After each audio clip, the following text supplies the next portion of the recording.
Buenas noches y bienvenidos a Haciendo Iglesia. Hoy queremos recordar el aniversario de la beatificación del Papa Juan Pablo II. Defensor incansable de la paz, de la reconciliación y de los pobres, Karol Wojtyła se convirtió en el primer pontífice venido de un país comunista. Días después de su funeral, en abril de 2005, miles de personas clamaron por la canonización del Papa que vino de Polonia. El año pasado se daba el primer paso hacia su santidad. Hoy recordaremos los mejores momentos que se vivieron en aquella celebración. Además, les contaremos otros asuntos que han ocurrido en nuestra diócesis, pero eso será en unos instantes. Antes vamos con nuestro sumario. Hoy, en Haciendo Iglesia, conmemoraremos uno de los acontecimientos más importantes de la historia reciente de la Iglesia Católica. La beatificación de Juan Pablo II centrará gran parte de nuestra atención cuando se cumple el primer aniversario de ser elevado a los altares. Abogaremos por las vocaciones de la mano de una monja contemplativa y un sacerdote. Ellos nos contarán el estado de las vocaciones actuales y nos mostrarán su experiencia. Repasaremos con detalle las noticias más importantes de la diócesis de Cartagena en los últimos días. El obispo de la diócesis de Cartagena nos mostrará su mensaje semanal. No cortéis la unión con el Señor. Se lo contábamos al principio. Hace un año la alegría de más de 1 millón de personas se congregó dentro y alrededor de la plaza de San Pedro del Vaticano para asistir a la beatificación de Juan Pablo II. Fue un momento intenso y de gozo cuando su sucesor, Benedicto XVI, lo proclamó beato. Allí estuvo un equipo de Popular Televisión para ser testigos de primera mano. Hoy lo recordamos citando aquellas palabras que este Papa pronunció en el inicio de su pontificado. No tengáis miedo, abrid de par en par las puertas a Cristo. Ut venerabilis servus Dei, Johannes Paulus II Papa, beati nomine postrum appellitur. Fue un momento seguido por millones de personas en todo el mundo. Un acontecimiento que pasará a la historia por ser el primer pontífice elevado a los altares tan solo 6 años después de su muerte.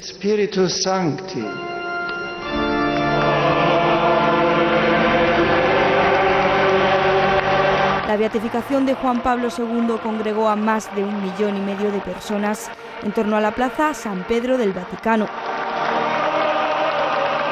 La misma alegría que caracterizó a Karol Wojtyła durante todo su pontificado fue la que se sintió ese 1 de mayo de 2011 en la ciudad de Roma, pero también en medio mundo, porque además de peregrinos de distintas naciones, allí se congregaron miles de medios de comunicación que siguieron al minuto cada detalle de la ceremonia en la que Juan Pablo II fue elevado a los altares.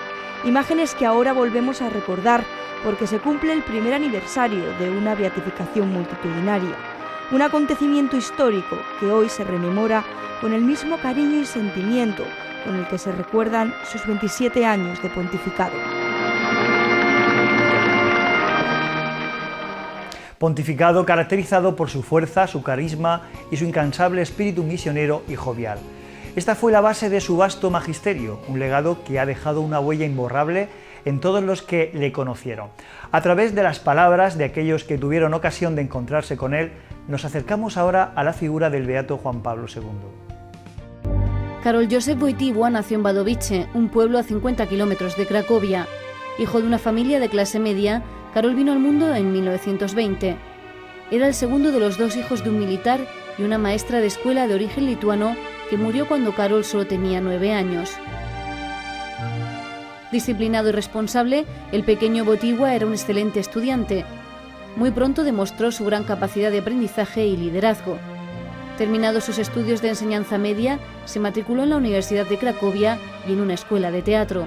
Quería ser actor.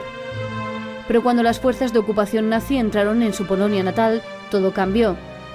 Cerraron la universidad donde estudiaba, enviaron a campos de concentración a muchos de sus profesores y mataron a algunos de sus amigos judíos. El joven Wojtyła no podía quedarse al margen del horror que estaban viviendo los polacos. En aquellos años formó parte de una especie de organización clandestina que ayudaba a los judíos a escapar de la persecución nazi. Mientras tanto, se ve obligado a abandonar los estudios y trabajar en una cantera para evitar su deportación a Alemania. Es en estas circunstancias cuando muere su padre y su hermano. Karol solo tenía 21 años. Sin familia y profundamente conmovido por los acontecimientos de la época, decide ordenarse sacerdote. No le iba a resultar nada fácil. En aquellos años, los curas católicos eran perseguidos y castigados hasta con la muerte. Karol Wojtyła estudió en un seminario también clandestino y en 1946 fue ordenado sacerdote. No tardó en escalar posiciones dentro de la Iglesia. En el 64 ya era obispo de Cracovia. Su espíritu de líder, su carisma, la claridad con la que defendía sus ideas, no pasaron desapercibidas en el Vaticano, y en el 67 el Papa Pablo VI le ordenó cardenal. En el verano del 78 muere Pablo VI y le sucede Juan Pablo I, pero este solo estuvo al frente de la Iglesia 33 días. Una vez más, cardenales de todo el mundo se encierran en la Capilla Sixtina. Esta vez saldría elegido el primer papa polaco de la historia. Habemus papam, cardinalem Wojtyła. La plaza de San Pedro, abarrotada de fieles, no salía de su asombro. Hacía casi 500 años que no se nombraba un papa que no fuera italiano. Pero el nuevo representante de Cristo en la tierra supo ganarse el pueblo desde el primer momento. Se dirigió a la muchedumbre en perfecto italiano. Lo hanno chiamato di un paese lontano. Reconoció que venía de muy lejos y que intentaría hablar en italiano. Ellos podrían corregirle si se equivocaba. Anche non so se potrei bene spiegarmi nella la nostra lingua italiana. Se mi sbaglio mi corrigerete.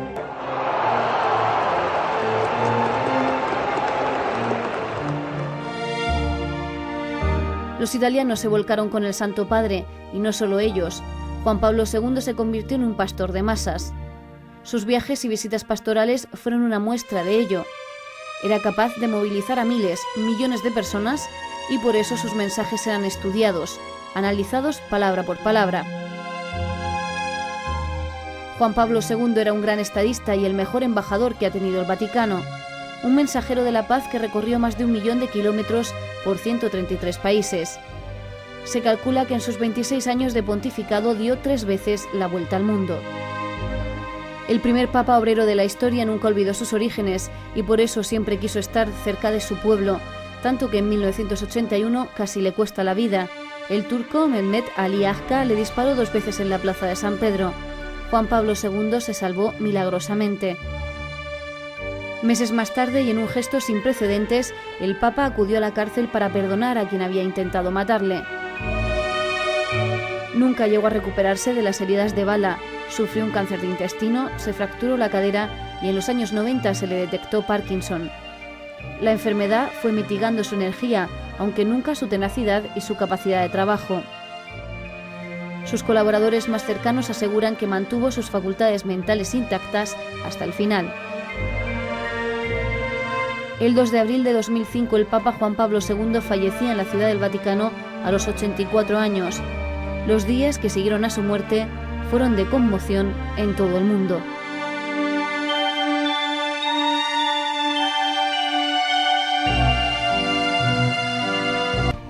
Fue la vida de un hombre que hoy es recordado por aquellos que lo conocieron y por los que no.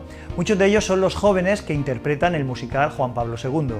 Un homenaje a la vida del pontífice con la que han aprendido quién fue y qué significó la figura de Karol Wojtyła para el mundo. Todo ello recogido en un espectáculo de 1 hora y media que este fin de semana llegó a la región de Murcia por segunda vez desde que se estrenó el pasado año. Tras visitar hace cerca de 12 meses la capital murciana, No tengáis miedo, ha vuelto a la ciudad de Cartagena.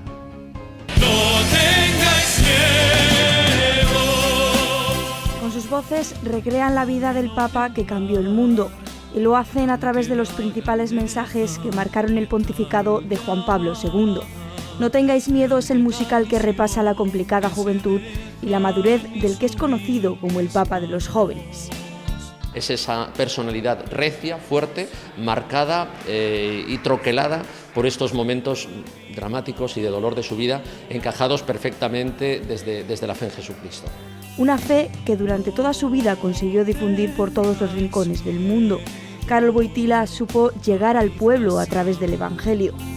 Y esto es precisamente lo que este grupo de jóvenes lleva haciendo desde hace más de un año. cerca de un centenar de fieles de la diócesis de Cuenca que este fin de semana llegaron a la región de Murcia por segunda vez desde que nació este espectáculo. Casi es una excepción y yo creo que la excepción está motivada por el buen trato que nos dieron. Fue hace cerca de un año en un repleto auditorio Víctor Villegas de la capital murciana y que han vuelto a repetir. En esta ocasión los cartageneros han podido disfrutar de estas jóvenes voces como homenaje a un beato, un hombre que nos enseñó a vivir la fe. Dios sabe el Señor, Dios sabe el Señor.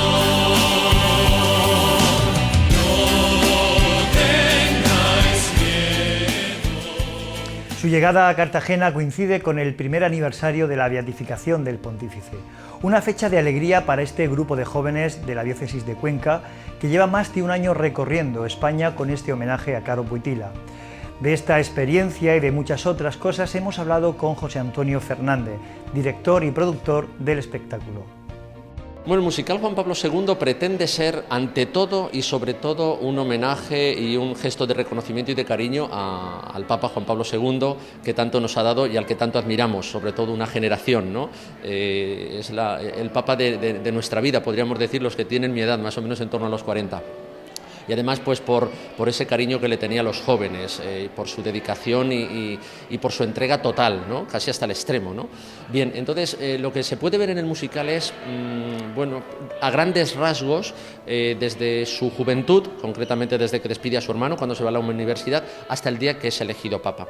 Y muy a grandes rasgos, son como pinceladas de su vida, porque claro, en 1 hora y 3/4 que dura el musical, uno no se puede entretener en muchas cosas, además hay que añadirle tiempo para el canto y etcétera. Entonces, fundamentalmente es eso, ¿no? Unas pinceladas de su vida, pues su amor al teatro, su estrecha unión a su padre, su madre había fallecido ya, pues la amistad entre sus amigos, su actitud ante la guerra, la Segunda Guerra Mundial, que le tocó vivir muy de cerca, bueno, pues más o menos. Yo de Karol Wojtyła, si tuviera que destacar un rasgo, yo diría su temperamento, yo destacaría su temperamento. Era un hombre de una personalidad recia y una personalidad, yo creo que estaba marcada por el sufrimiento que había tenido en su vida. De hecho, pues las primeras partes del musical son todo como indicaciones a sus momentos crudos y dramáticos de su vida, la pérdida de su madre, la muerte de su hermano, la Segunda Guerra Mundial. Entonces, claro, el mensaje del musical No tengáis miedo viene a cuento precisamente de esto, ¿no? Pues ante los problemas y los retos fuertes que nos da la vida, no tengáis miedo, Dios está con vosotros, el Señor está con nosotros. Hemos tenido de todo, gente que gracias a este musical pues descubre a Juan Pablo II, la mayoría lógicamente no, porque Juan Pablo II es una estrella mundial, podríamos decir, ¿no?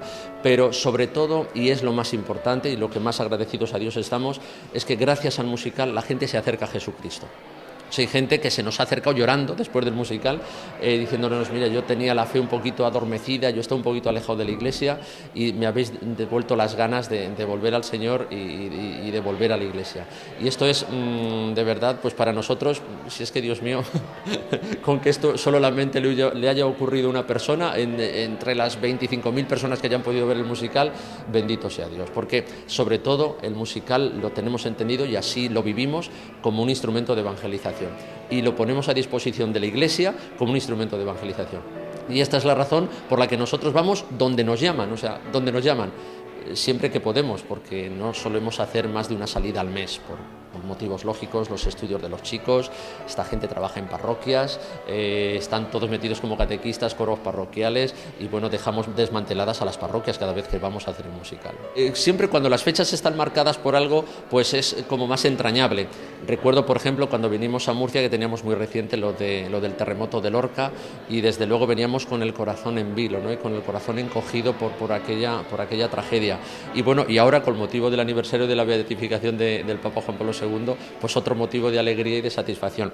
Siempre nos ponemos en las manos de Dios, bajo la intercesión de Juan Pablo II, de manera especial cuando se trata de fechas tan señaladas. Hacemos ahora un parón para la publicidad, pero no se vayan porque enseguida repasaremos toda la actualidad acontecida en la diócesis de Cartagena durante los últimos 7 días. Todo esto será a la vuelta. Hasta ahora.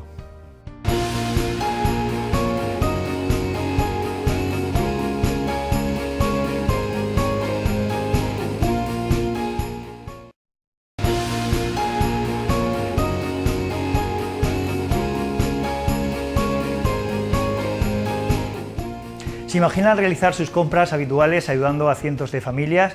Pues ahora ya es posible gracias a la nueva campaña que Cáritas Diocesana ha diseñado para que un 0,7% de lo que ustedes gasten vaya destinado al fondo de emergencia de esta organización católica. Una bonita iniciativa solidaria con la que abrimos nuestro repaso a la actualidad de la diócesis de Cartagena. Este joven estudiante acaba de recoger su tarjeta solidaria. Acompañamos a Jesús en su primera compra con la que ayudará a incrementar los fondos económicos de Cáritas Diocesana.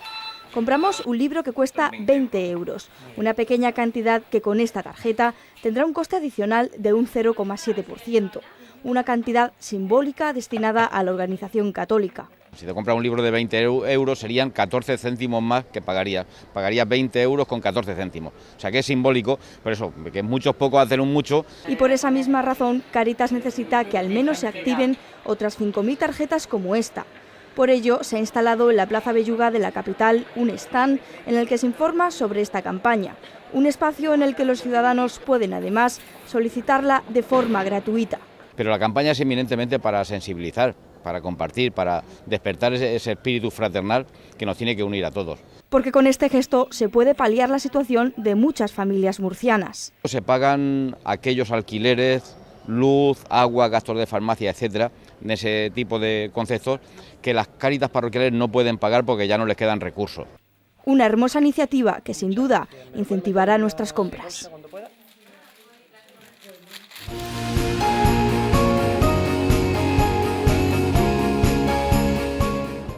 Fueron las manos del imaginero valenciano Juan de Rigüesteza las que tallaron la imagen en el año 1602. Desde entonces, y a pesar del convulso paso de los años, el Santísimo Cristo del Consuelo ha sido venerado con devoción por los ciezanos. 400 años después, el obispo de la diócesis de Cartagena concede al municipio un año jubilar, un periodo de gracia que coincide con otra importante celebración establecida por el Santo Padre. A partir de octubre y hasta 2013, la Iglesia Universal vive el Año de la Fe. Y qué mejor que vivir esta experiencia del Año de la Fe acompañado de una imagen tan sagrada y con una fuerza muy grande en el pueblo de Cieza, pero que es fácilmente transportable a toda la región. Serán muchos los fieles llegados de distintos puntos que acudan a Cieza, que tendrá en este jubileo también la oportunidad de abrir sus puertas al visitante y mostrar sus atractivos y bondades. Aparte de ello, yo creo que el núcleo central va a ser la espiritualidad y la devoción de un pueblo. Van a haber en Cieza 36.000 personas que van a acudir con devoción absoluta a lo que es el año jubilar del Santo Cristo del Consuelo. A él se acercarán los peregrinos y a él rezarán para conseguir las indulgencias, don para el que los devotos deberán pedir perdón a través del sacramento de la penitencia y comulgar.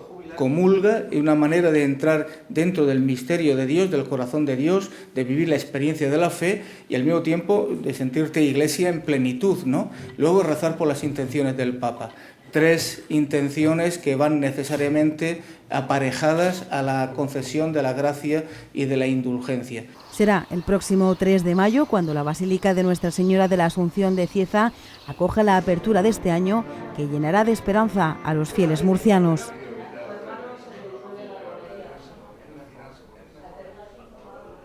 Como les contábamos al inicio de nuestro programa de hoy, la vida de Juan Pablo II fue un ejemplo de fe y servicio para los demás.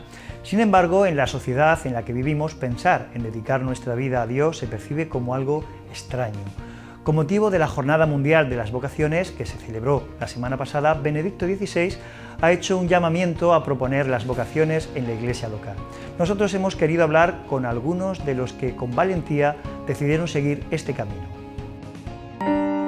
Su vida en silencio es el reflejo de la más pura historia de amor, esa que nace desde la intensidad de la fe, desde la sinceridad y la paz que desprende la oración. Un recogimiento que rige el día a día y la felicidad de Sor Clara. Ella ha dedicado su vida entera al seguimiento a Dios, al igual que el resto de hermanas de la congregación de las Capuchinas en la ciudad de Murcia. Cada día rezan porque surjan vocaciones, a pesar, dicen, de la falta de actitud por parte de los jóvenes actuales. El Señor sí llama, pero hay mucha falta de voluntad o falta de fuerza para seguirlo. Que la juventud no tiene miedo a dejar la comodidad, a dejar todo lo que tiene para seguirlo. Y además a dejar su libertad. Una libertad que ellas aseguran solo encuentran cuando mantienen un diálogo íntimo con el Señor. Es entonces cuando encuentran la paz, sentimientos que para muchos jóvenes despertaron en la pasada Jornada Mundial de la Juventud. La visita del Santo Padre a Madrid sirvió, dicen estas religiosas, para demostrar que la fe de nuestros jóvenes no está dormida. Que despertó esa chispa de fe en muchos jóvenes que la tenían, pero la tenían como algo del pasado, que eso ya no vale, pero sí vale. Y han visto que sí vale, porque ha habido muchos testimonios que sí. Y muchos testimonios que aún están por descubrirse. Dice Francisco José Fernández que tendremos que esperar para ver los verdaderos frutos de la JMJ, un acontecimiento que supuso una auténtica explosión de fe y de emociones. Se reabre esa inquietud. Y algo muy importante, que ha sido una idea también del pontificado del Papa Benedicto XVI, es iniciar a los jóvenes en esas oraciones.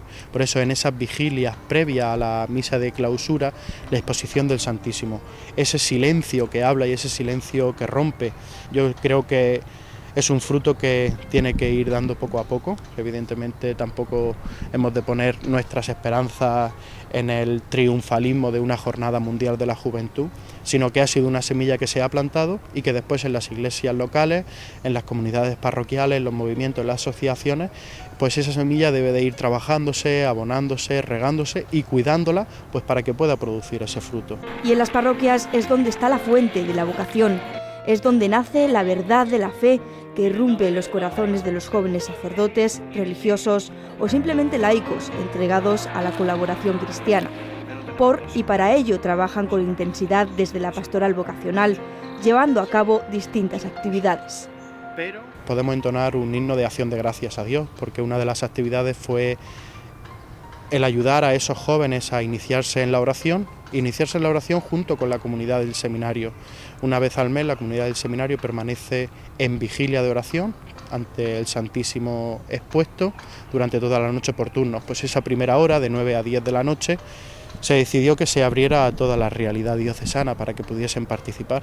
Y la verdad que es un acontecimiento, una actividad que nos desborda por la respuesta, porque vienen personas mayores, vienen religiosos, vienen consagrados, vienen jóvenes, vienen sacerdotes con grupos de confirmación, que durante una hora estamos pidiéndole al Señor pues que mantenga en la fidelidad y en la santidad a los que ya hemos sido llamados, y estamos respondiendo con la vocación al sacerdocio, pero que también que los jóvenes puedan responder.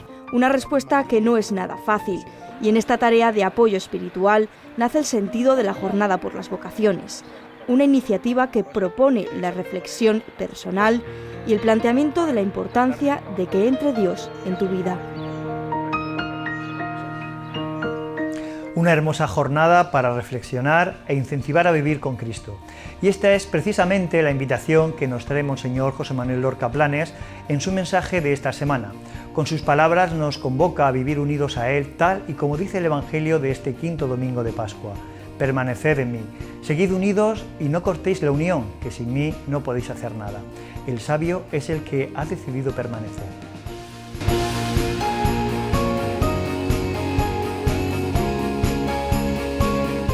Hola amigos, en el Evangelio de este domingo, quinto de Pascua, oiremos decir con énfasis al Señor que Él es la vid, la verdadera vid. La figura de la vid y la viña como recurso en la enseñanza es conocida desde el Antiguo Testamento, especialmente en el lenguaje profético. La viña es la casa de Israel, el pueblo escogido por el Señor, el pueblo de Dios. Pero con la venida de Jesús todo ha cambiado.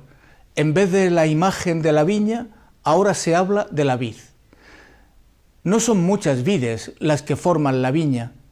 En los evangelios se dice que esa vid es Jesús. La vid, que es Jesús, tiene sarmientos, que no son Él. Los sarmientos somos nosotros. La imagen nueva nos aporta una riqueza de sentido. Los miembros del nuevo pueblo de Dios son los sarmientos unidos a Cristo. Este realmente es un sentido fantástico y central. Cuando dice que Él es la vid, la verdadera vid, parece como si quisiera llamar nuestra atención y desvelar que todos los demás son imágenes, figuras, que esta es la verdadera realidad. Por eso, Él dice expresamente, yo soy la verdadera vid. Los sarmientos nacen de la vid. También nosotros nacemos de la vid, que es Cristo, y estamos llamados a crecer, de donde brotarán las hojas y luego el fruto. Esta maravillosa experiencia nos viene desde el bautismo. La clave es que el sarmiento sigue unido a Cristo y recibe la savia del tronco, que es Cristo. Es lógico pensar que si el sarmiento se separa del tronco, se secaría, quedaría sin vida. Nosotros en el bautismo recibimos la vida divina, la vida de la gracia, y crecemos en esa gracia. Si estamos unidos a Cristo, permanecemos en ese amor, pero si no estamos unidos a Cristo, hemos muerto. Por esta razón, se nos dice en el texto del Evangelio que permanezcamos. Permaneced en mí, seguid unidos a mí, y no cortéis la unión con el Señor. Y decía el Señor, que sin mí no podéis hacer nada. El sabio es el que ha decidido permanecer. Es la invitación que yo hoy os hago de una manera muy especial. Que Dios os conceda permanecer en Él. ¡Feliz domingo!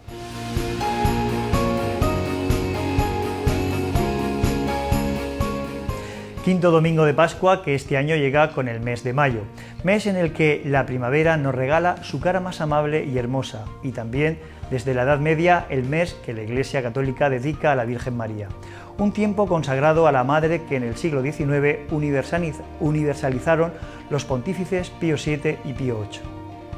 Ven.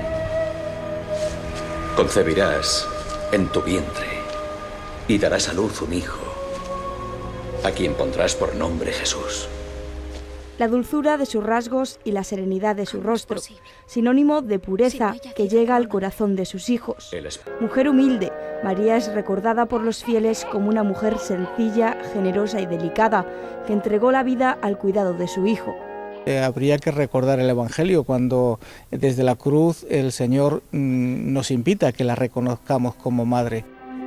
Y así es, ella es nuestra madre, la reina de los corazones, como la denominan los seminaristas que cada año, en el mes de mayo, se consagran a ella en el inicio de su camino hacia el sacerdocio, porque este es un mes mariano, un momento en el que todo florece, la naturaleza renace y nos invita a vivir con alegría cada instante de nuestra vida. Allí viviremos. Cuando prácticamente ves que la naturaleza está reventando, está saliendo, está comenzando la vida y está brotando la vida, es lo que uno también, a uno le acerca al misterio de Dios. Un misterio en el que ella es la reina, la Santísima Virgen María, que ofreció su vida al servicio de Jesucristo y a quien todos nosotros nos encomendamos con devoción.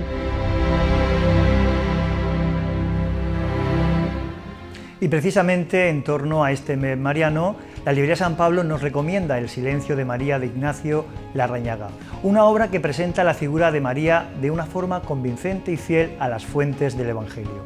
Este libro se ha convertido ya en un clásico de la espiritualidad del siglo XX. Se divide en 4 sugerentes capítulos donde se traza una verdadera semblanza espiritual de la Madre del Salvador. La prosa de Larrañaga hace vibrar al lector, que queda cautivado por el argumento y la forma de presentarlo. Saludos amigos de Haciendo Iglesia. Hemos iniciado ya el mes de mayo, el mes que tradicionalmente la Iglesia le dedica de una forma especial a la Virgen María, y desde San Pablo queremos proponerles a un autor concreto, el Padre Ignacio Larrañaga, para ayudarles a profundizar en la figura de la Madre de Dios. Editado por nuestra editorial, este libro, que lleva por título El silencio de María, responde claramente al prototipo de las obras de Larrañaga, esto es, claridad, profundidad y realismo. De poco más de 200 páginas, este trabajo, que como no podía ser de otra manera, el autor dedica con emoción a su propia madre, repasa algunos aspectos clave en la vida de la Virgen, como su condición de sierva, su fidelidad en el silencio o la prueba de la cruz. Ya disponible en nuestra librería de Murcia. Y continuamos más allá de nuestras fronteras, porque es momento de abrir nuestra pequeña ventana al mundo, para contarles todas las noticias de la Iglesia Universal en los últimos días. De acuerdo con las estadísticas publicadas por el Vaticano en marzo, el número de católicos en el mundo se ha incrementado en 15 millones en 2010. Obispos del sur de Estados Unidos han apenas informado al Papa que están contribuyendo a esa burbuja. Lo que llamó su atención cuando estábamos hablando es que somos la región de Estados Unidos donde la población católica está creciendo más intensamente. El cardenal y otros obispos de Texas, Oklahoma y Arkansas fueron el 10º grupo de obispos en visitar el Vaticano en los últimos 6 meses. Pudieron celebrar misa en las basílicas mayores y visitar a los oficiales vaticanos. Aquellas celebraciones de la Eucaristía renovaron la sensibilidad a nuestro compromiso con la fe apostólica, y unirnos al ofrecimiento del sacrificio de Cristo también trajo una gran comunión de todos los obispos. Su misa en la tumba de San Pedro fue de hecho celebrada en una mezcla de español e inglés. Esto revela la situación que la región vive hoy.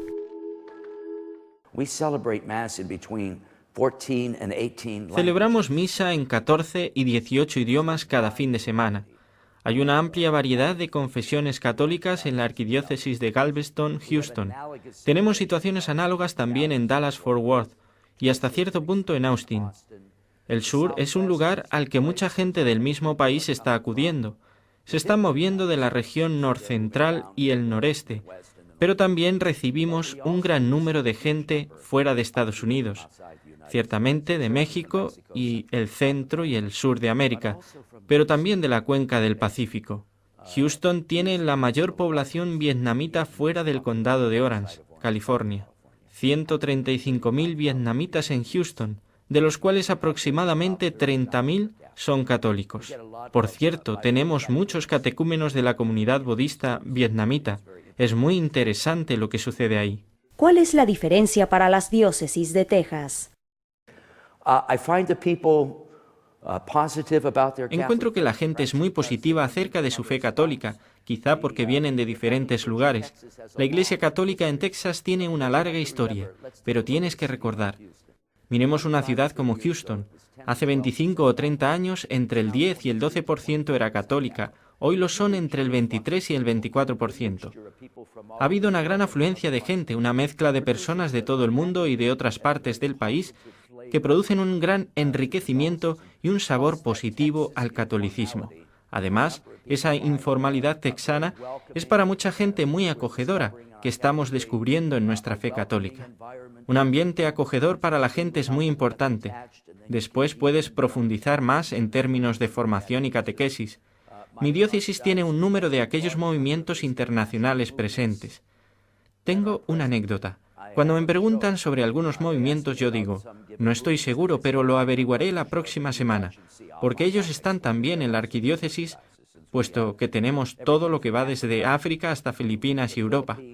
Todo sobre los movimientos internacionales de la Iglesia está en Houston. Mientras el movimiento hacia una nueva evangelización continúa, quizá haya algunas lecciones que aprender del sur.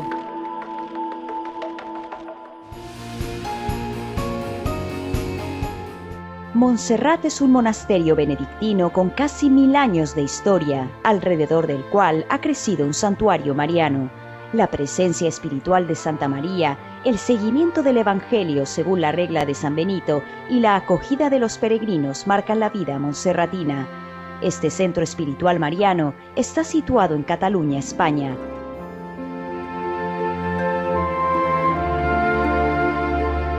Como su nombre indica, el santuario está ubicado en unas peculiares montañas aserradas que albergan la basílica y el monasterio benedictino. Montserrat es conocido por la espiritualidad, la naturaleza, la cultura y la acogida. La Virgen de Montserrat es la patrona de Cataluña y es conocida como la Moreneta por su aspecto oscuro. La leyenda cuenta que unos pastores encontraron la imagen al ver un resplandor en el interior de una cueva donde estaba escondida. La basílica es gótica y renacentista y fue consagrada en 1592, 100 años después del descubrimiento de América. La estatua de la Virgen, sentada en un trono de plata, data de fines del siglo XII. Cuando los peregrinos se acercan, tocan y besan la mano derecha de María, que sostiene una bola, signo de realeza. Con la otra mano, la Virgen ofrece a su Hijo Jesús. En la capilla del Camarín de la Virgen, varios motivos ornamentales fueron diseñados por el entonces joven Antoni Gaudí. Montserrat tiene un peso cultural significativo, caracterizado por la música y el canto de la escolanía y de los monjes en las celebraciones litúrgicas, los museos de pintura y escultura, la edición de libros, el estudio de la filosofía, la teología, la historia, las ciencias humanas y la artesanía. Además de los 70 monjes, viven en Montserrat los escolans, el coro de niños cantores más antiguo de Europa, todavía existente. Se les puede escuchar cantar cada día la salve y el virolai, el canto a esta Virgen, y un motete después de las vísperas. Tienen entre 9 y 14 años y componen el coro de voces blancas. El santuario, al que han acudido distintos santos y papas a lo largo de su historia, recibe anualmente 2 millones de visitantes.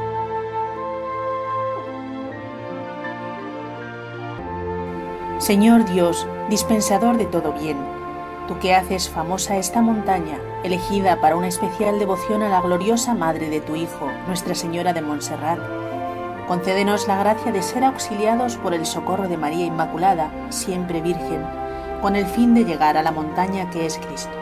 Por Cristo nuestro Señor. Amén.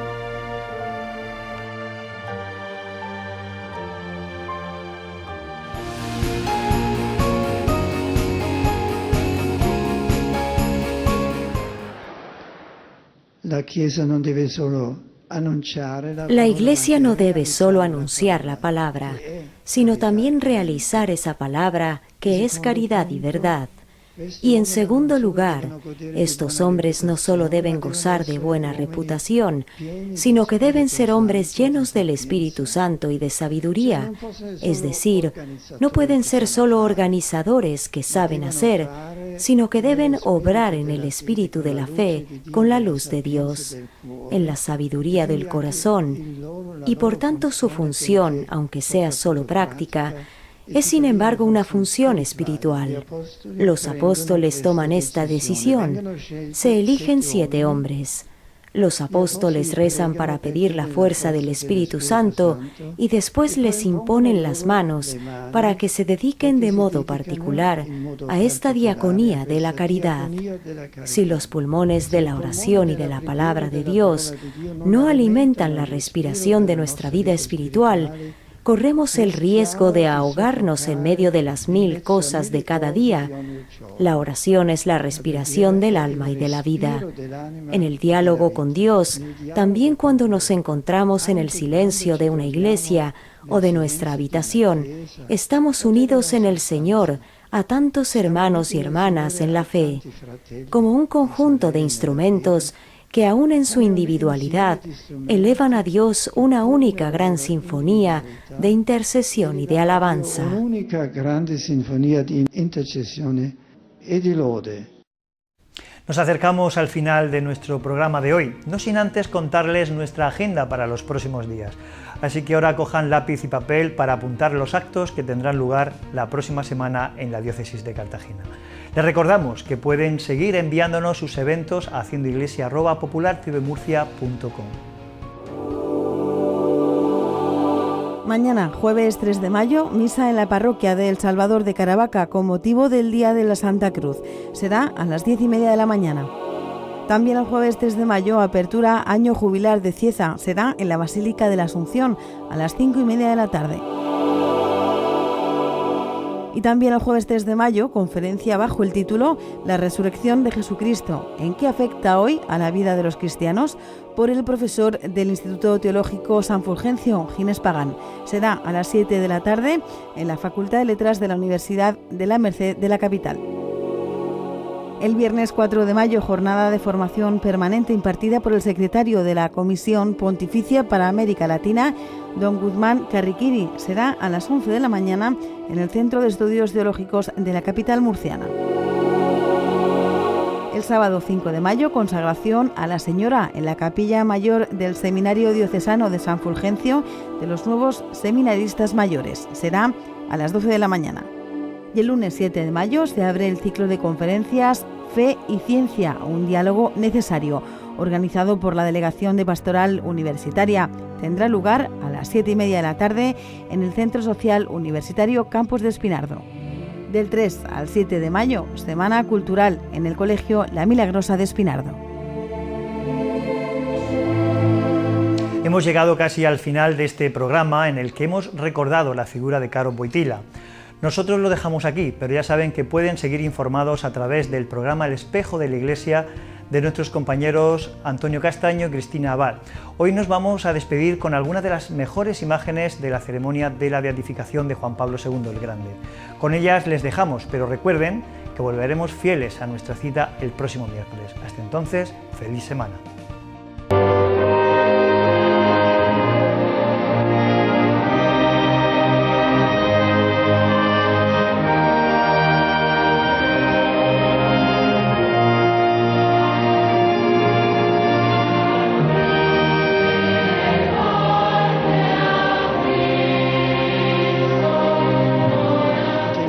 Servus de Johannes Paulus II Papa, beati nomine postrum appellitur, in nomine Patris et Filii et Spiritus Sancti.